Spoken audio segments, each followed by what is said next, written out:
Lowe's has many different styles of laminate flooring to fit the look of any home.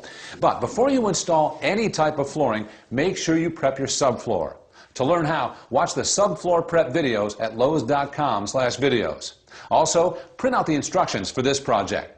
Now, we've listed all the steps and materials you'll need to complete your floor. For this project, we'll need laminate flooring, underlayment and moisture barrier if required, a jigsaw and a circular saw for cutting the boards. A miter saw and table saw can make the job even easier. Of course, when cutting, always use safety glasses and a dust mask. You'll also need flooring spacers. A weight or carton of flooring will keep the floor stationary while you're working on it. Use a tapping block, dead blow hammer, and pull bar to help join the planks. You'll also need a tape measure, pencil, utility knife, and a level. You may need some wood glue and silicone sealant too. Then to finish the job, have the appropriate transitions and moldings. Attach them using a hammer, finish nails, a nail set, and filler. Finally, for this job, knee pads are a really good idea. If you're not confident installing a laminate floor, see a Lowe's associate. Lowe's installs many types of flooring. And always follow local building codes. Now, before starting the project, read the manufacturer's instructions for the correct installation of your flooring.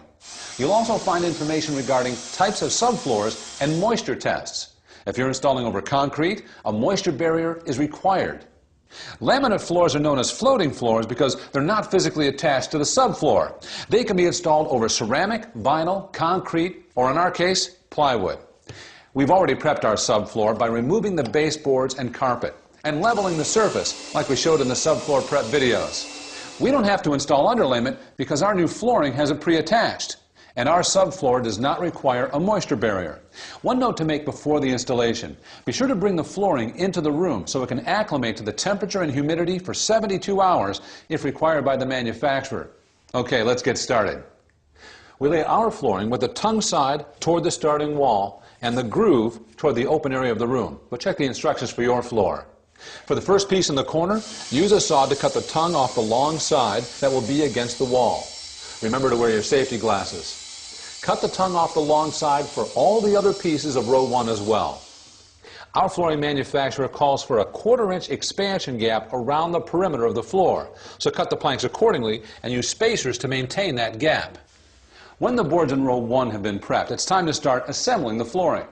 Begin piecing together the first few rows about 2 feet away from the starting wall. Our flooring assembles from the left to the right. Now, there are several methods for installing laminate flooring, so be sure to check your manufacturer's instructions. We're staggering our joints at least 12 inches, so we cut the first plank of row 2 to 32 inches in length. To cut the flooring, place the plank on its face to reduce chipping, and use a saw blade recommended for flooring. Insert the tongue of the long side of row 2 into the groove of row 1. Use a slight angle and press downward until the joint locks. Then attach the next piece of row 1. Join the tongue and groove of the short side at an angle and press down. Make sure the planks are perfectly aligned. Then add the second piece of row 2. Insert the tongue into the long-sided groove. Slide the plank to align the end joint, rotate downwards, and lock the joint. No gaps, no raised edges. Do this for every row. After installing the first 2 planks of each row, place a weight or a carton of flooring on top of the first plank of each row to hold it in place. When a plank can't be rotated, such as under a door frame, see the manufacturer's instructions for using a tapping block. Once the first 2 rows are assembled, slide them against the starting wall, maintaining the 1/4-inch expansion gap using spacers. Continue installing the rest of the floor. Make sure the joints are staggered at least 12 inches. You may be able to use the cut pieces to start new rows. If you have obstructions like vents or cabinets, use a jigsaw and cut the flooring to fit.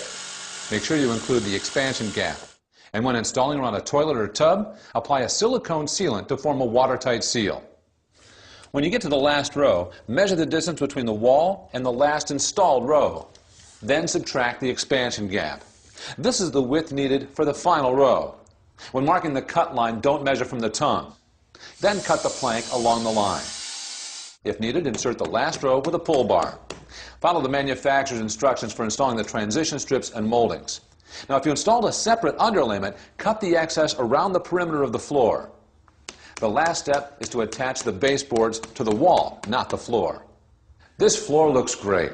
Now you're ready to install your laminate floor.